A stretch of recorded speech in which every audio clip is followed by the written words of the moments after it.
નમસ્તે વિદ્યાર્થી મિત્રો, welcome to the next lecture of chapter 4. બરાબર. તો હવે જુઓ, આપણે થિયરી ચતુર્થક વિચલનની ભણી ગયા, એનો લાભ ગેરલાભ જોઈ ગયા. અને હવે આપણે જોવાનું છે સ્વાધ્યાય 4.2, કારણ કે 4.1 જે તમને આપેલું છે વિસ્તારનું છે ને એ આપણા અભ્યાસક્રમમાં નથી, એટલે આપણે સમય નહીં બગાડીએ. અને 4.2 બરાબર, એટલે કે એ ચતુર્થક વિચલનનું છે, એની અંદર તમને 3-4 દાખલા આપેલા છે, તો એ દાખલા જોવાના છે. એના બે સૂત્ર છે મેં ગયા લેક્ચરમાં કીધા હતા, પણ અહીંયા જો તમને લખીને સમજાવી દીધા. Q3 - Q1 છેદમાં 2 એટલે ચતુર્થક વિચલન, અને ચતુર્થક વિચલનાંક એટલે Q3 - Q1 ના છેદમાં Q3 પ્લસ Q1. બરાબર, એ કેવું થઈ જાય? સાપેક્ષ માપ. આ કેવું થઈ જાય? નિરપેક્ષ માપ. ખાલી વિચલન આવે તો નિરપેક્ષ ને વિચલનાંક થઈ જાય તો સાપેક્ષ માપ. બરાબર. નિરપેક્ષ માપમાં એકમ લખાય, એટલે વિચલન ગમે ત્યાં હોય ત્યાં એકમ લખાય, પણ વિચલનાંકમાં એકમ લખાય નહીં. બરાબર, સમજાઈ ગયું? હવે જુઓ, તમને રકમમાં એવું કીધું છે કે એક નિશાનબાજ એક સ્પર્ધાની પૂર્વ તૈયારી કરતી વખતે છેલ્લા 10 પ્રયત્નોમાં તેનું નિશાનનું માપ નીચે અંતર mm થી ચૂકી જાય છે. આ જે અંતર આપેલું છે એ એટલા mm થી ચૂકી જાય છે. બરાબર, તો આ જે અંતર આપેલું છે એનું ચતુર્થક વિચલન અને ચતુર્થક વિચલનાંક શોધો. એટલે ચતુર્થક વિચલન ને ચતુર્થક વિચલનાંક શોધવાનું કીધું. ચતુર્થક વિચલન એટલે થઈ જાય QD બરાબર કેટલા, અને ચતુર્થક વિચલનાંક તો અહીંયા લખી નાખવાનું કોએફિશિયન્ટ ઓફ QD એવું થાય, પણ એટલું બધું તો લખાય નહીં. એટલે ચતુર્થક વિચલનાંક બરાબર કેટલા.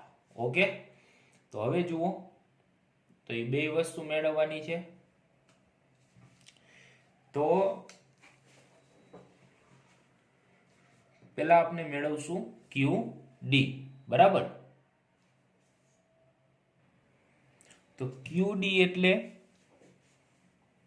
ચતુર્થક વિચલન, અને ચતુર્થક વિચલનનું સૂત્ર શું છે? Q3 - Q1 છેદમાં 2. પણ તમે રકમમાં જુઓ ને તો આ જે માપ આપેલું છે ને આડાવડું આપેલું છે, પણ આ સ્થાનીય સરેરાશ થાય Q3 અને Q1. તો સ્થાનીય સરેરાશ હોય ત્યારે મેં તમને શું કીધેલું કે આપેલા માપને તમારે ચડતા ક્રમમાં ગોઠવવું જ પડે. તો અહીંયા જુઓ, મેં ચડતા ક્રમમાં ગોઠવીને લખી જ દીધું છે. બરાબર, હવે જુઓ, હવે QD નું સૂત્ર એટલે Q3 - Q1, તો Q3 અને Q1 મેળવવા પડશે. તો પહેલા આપણે મેળવીએ Q1.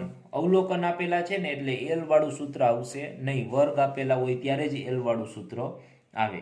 તો કૌંસમાં JN+1 ના છેદમાં 4 માં અવલોકનની કિંમત. આવું થઈ જાય. જે કેટલો છે? Q1 એટલે પહેલો. n કેટલા છે? તો આને ગણી લેવાના. 3 ને 3 6 7 8 9 ને 10 અવલોકન છે, તો 10 + 1 ના છેદમાં 4 બરાબર 11 ના છેદમાં 4. 10 + 1 એટલે 11 થઈ જાય. 11 ભાગ્યા 4 કરો એટલે 2.5 ને 2.75. 2.75 માં અવલોકનની કિંમત. બરાબર, તો અહીંથી જુઓ 2.75 એટલે આવે આની બેની વચ્ચે આવે ને. બરાબર, તો 2.75 આની બેની વચ્ચે આવે તો શું કરવાનું? જો આવી રીતના મેં તમને અગાઉ શીખવાડ્યું હતું કે બેમાં અવલોકનની કિંમત પ્લસ 0.75. આ બેમાં અવલોકનની કિંમત પ્લસ 0.75 કાઉન્સમાં. બીજું અવલોકન છે ને તો અહીંયા લખવાનું 3માં અવલોકનની કિંમત. બીજા પછી શું આવે? 3. એમાંથી માઇનસ કરી દેવાનું આવડું આ બીજું. 2માં અવલોકનની કિંમત થઈ ગયું. બરાબર, તો 2માં અવલોકનની કિંમત કેટલી છે? 18 પ્લસ 0.75 કાઉન્સમાં. 3માં અવલોકનની કિંમત કેટલી છે? 20 માઇનસ 2માં અવલોકનની કિંમત કેટલી છે? 18. તો 18 પ્લસ 0.75 અને 20 માં 18 જાય કેટલા? 2. તો 18 પ્લસ 0.75 ગુણ્યા 2 કરો એટલે 1.50 થાય. બરાબર, તો એના બરાબર આવી ગયું 19.50 mm. આ તમને મળી ગયું Q1. શું મળી ગયું? Q1. બરાબર.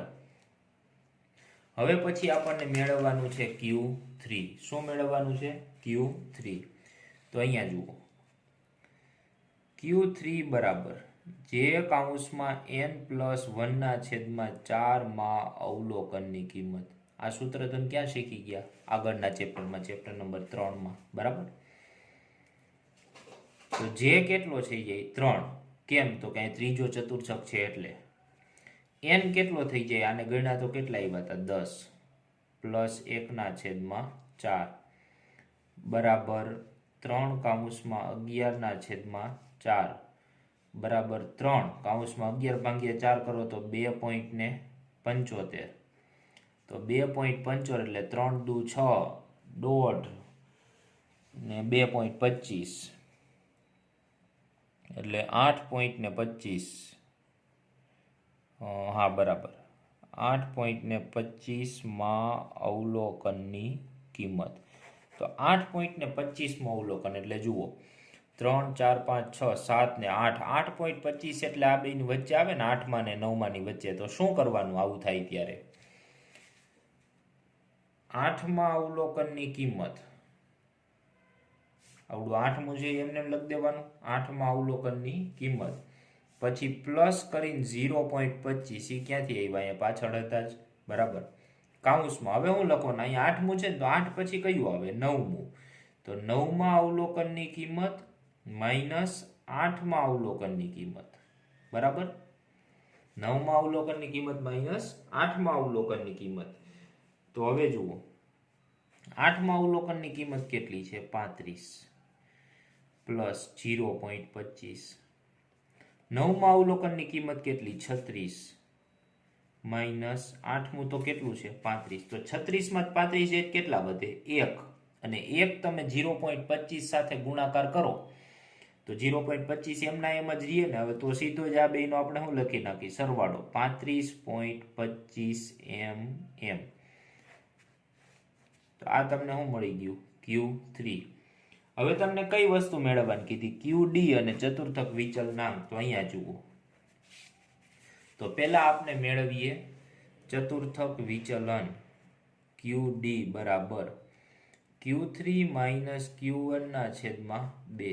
Q3 કેટલો છે? 35.25 માઇનસ Q1 કેટલો છે? 19.50 ભાગ્યા કેટલા આવી ગયા?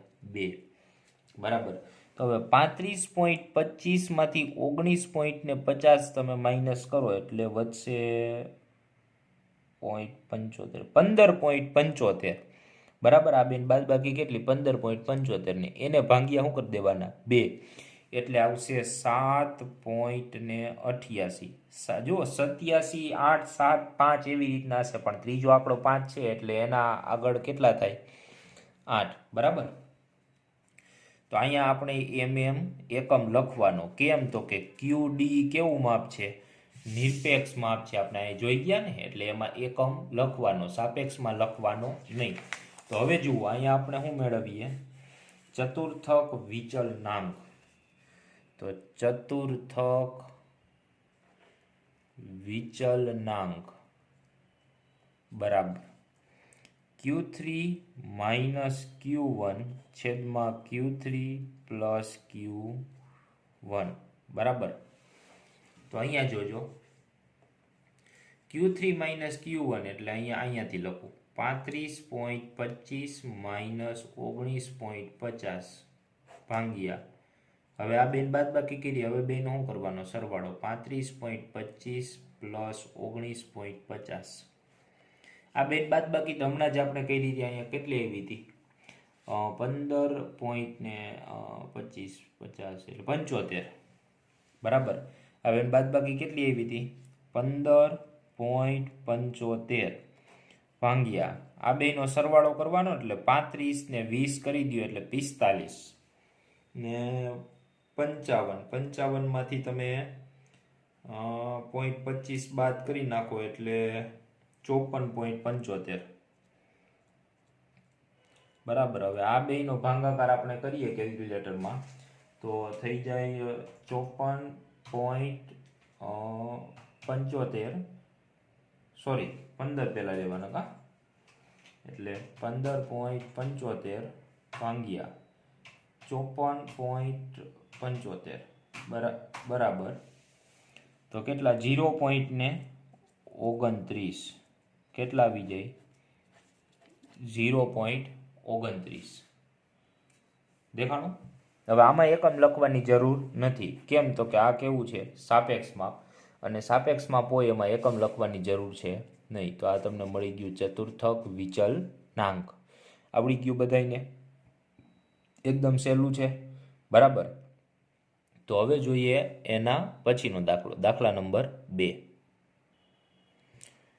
એક શાળામાં 43 વિદ્યાર્થીઓએ મેળવેલા ગુણ નીચે પ્રમાણે છે બરાબર. તો આવૃત્તિ વિતરણ પરથી ગુણનું ચતુર્થક વિચલન અને ચતુર્થક વિચલનાંક શોધો. તો આવી રીતના તમને આવૃત્તિ વિતરણ આપેલું છે બરાબર. એનું તમારે ચતુર્થક વિચલન અને ચતુર્થક વિચલનાંક મેળવવાનું છે. આ રકમ આપેલી છે. તો સિમ્પલ વસ્તુ છે, રકમની આ કંઈ જરૂર છે નહીં. ટૂંકમાં તમારા રકમ ઉપરથી સ્પષ્ટ કરી દીધું, ચતુર્થક વિચલન અને ચતુર્થક વિચલનાંક શોધો બરાબર.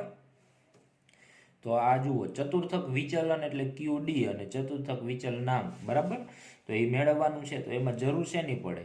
બે જ વસ્તુની પડે, Q3 અને Q1. તો અહીંયા Q3 અને Q1, તો F આપેલું હોય ત્યારે એક વસ્તુ મેળવી લેવાની કીધી, કઈ? CF બરાબર. તો પછી આપણે QD મેળવવાનું અને કોએફિશિયન્ટ ઓફ QD, આવું એને અંગ્રેજીમાં લખાય, પણ એવું તમારે લખવાની જરૂર નથી. તો 4 એમના એમ, 4 ને 7 11, 11 ને 15 16 ને 10 26, 26 ને 8 એટલે 4 અહીંયા, 4 પછી 34, 34 ને 7 ને 4 કેટલા થઈ જાય? 11 એટલે 41 ને 2 43. હાલો આવી ગઈ. હવે જુઓ, QD નું સૂત્ર એટલે Q3 પ્લસ Q1. હમણાં જ આપણે શીખા ને, ક્યાં લખ્યું જુઓ અહીંયા થયું. તો આ ચતુર્થક વિચલન Q3 અને Q1 ભાગ્યા 2. તો આપણે Q1 મેળવીએ પહેલાં. અહીંયા અવલોકન જ આપેલા, જુઓ વર્ગ છે નહીં, શું છે?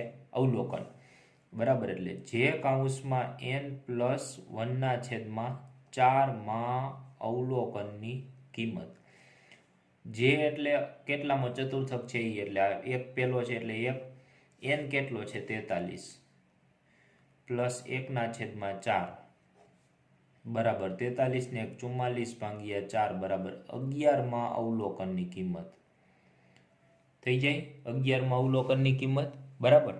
તો 11 માં અવલોકન ક્યાં જોવાનું? CF પરથી Q1 બરાબર. તો 11 માં અવલોકન અહીંયા સુધીમાં આવી જાય. તો અવલોકન કેટલું થાય? 20 ગુણ. તો Q1 મળી ગયો. એવી જ રીતના શું મેળવવાનું? Q3. શું મેળવવાનું? Q3. ચાલો જુઓ, Q3 બરાબર. તો Q3 બરાબર જે કૌંસમાં n+1/4 માં અવલોકનની કિંમત થઈ ગયું. તો અહીંયા જુઓ, જે બરાબર કેટલા થઈ જાય? ત્રીજો ચતુર્થક છે એટલે 3 આવી જાય. n કેટલો છે? 43 પ્લસ 1/4 એટલે 44/4. એને ગુણ્યા આગળ કેટલા હતા?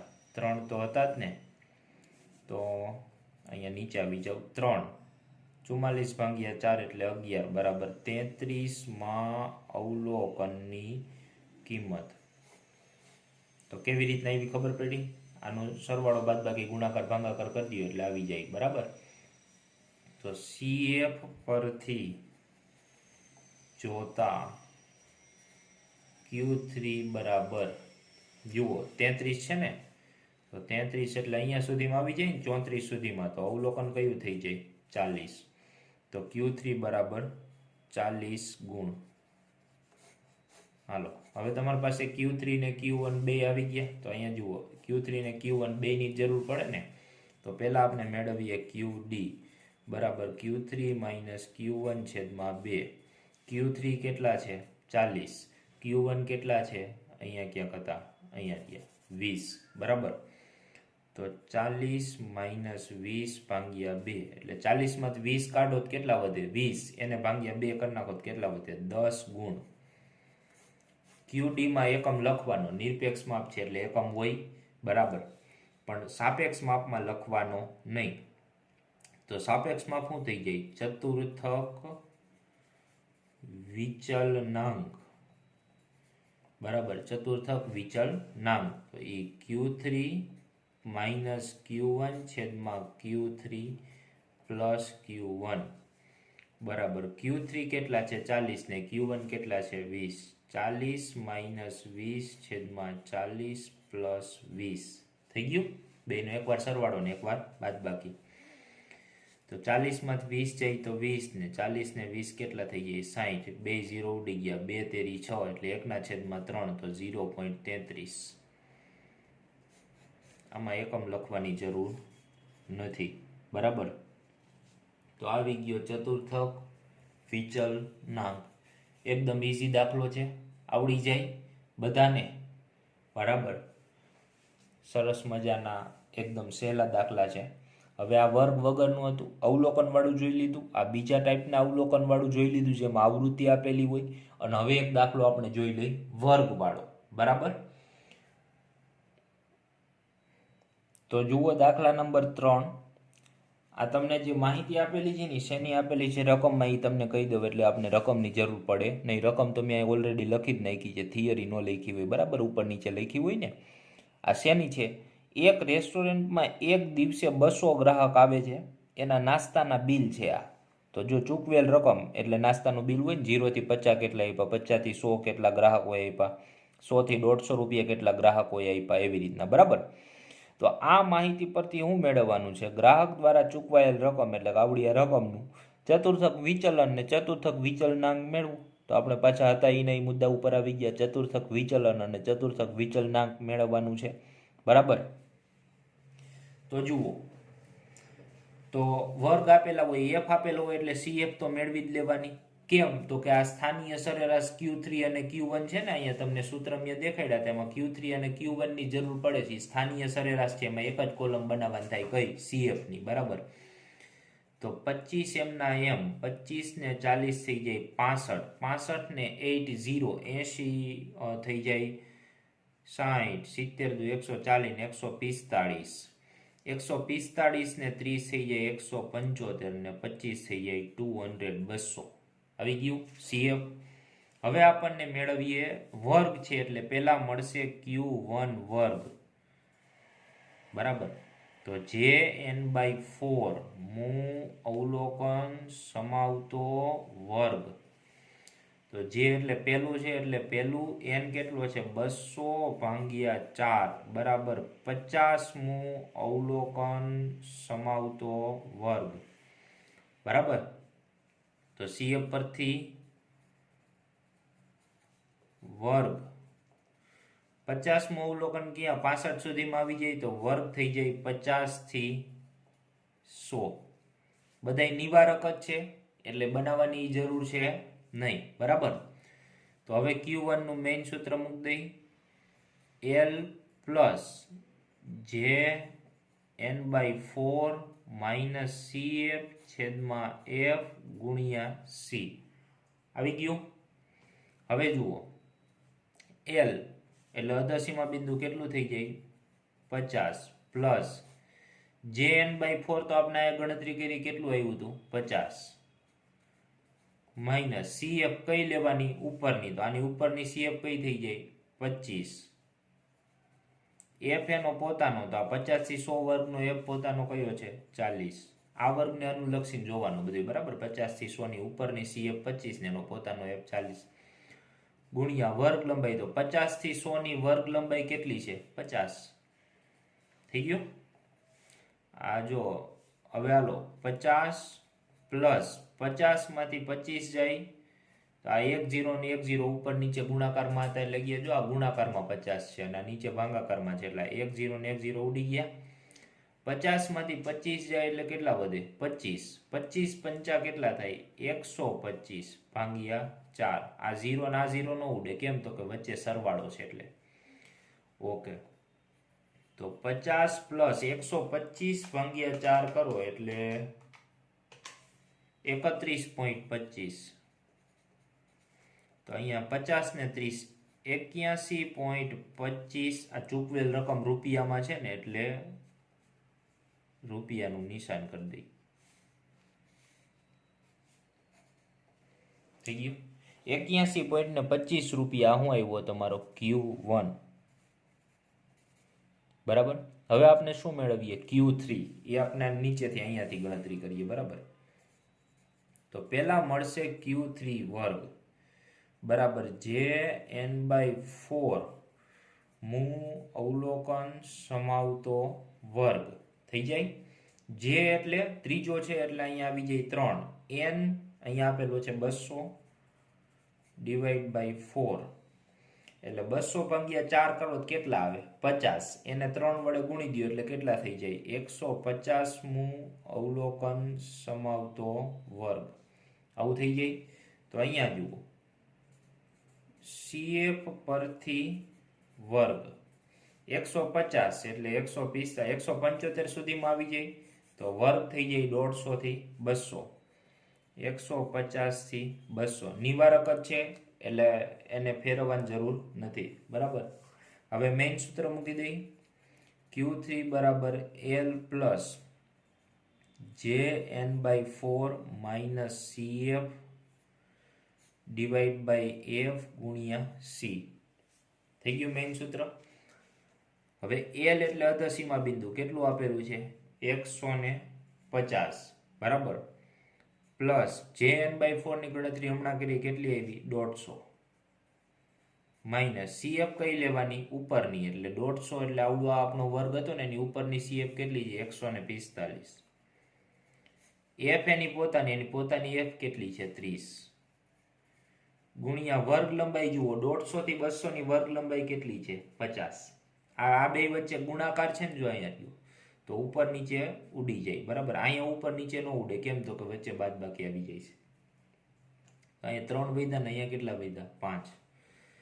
તો 150 પ્લસ 150 માંથી 145 જાય 5 વધશે. 5 ગુણ્યા 5 એટલે 25 ડિવાઈડ બાય 3. તો 150 પ્લસ 25 ભાગ્યા તમે કેટલા કરશો? 3 એટલે 8.33.